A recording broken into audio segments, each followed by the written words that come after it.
So, this is Purok 4 ng Barangay San Antonio.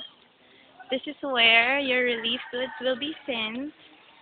Ayan. According to them, sa area dito, abot daw hanggang dibdib. Hanggang dibdib na doon.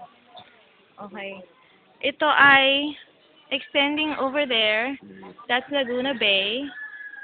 Pero usually, malayo pa yung shore. Yung puno na yon, malayo pa sa shore. Dun, over there pa. So, this is how it looks. Ayan.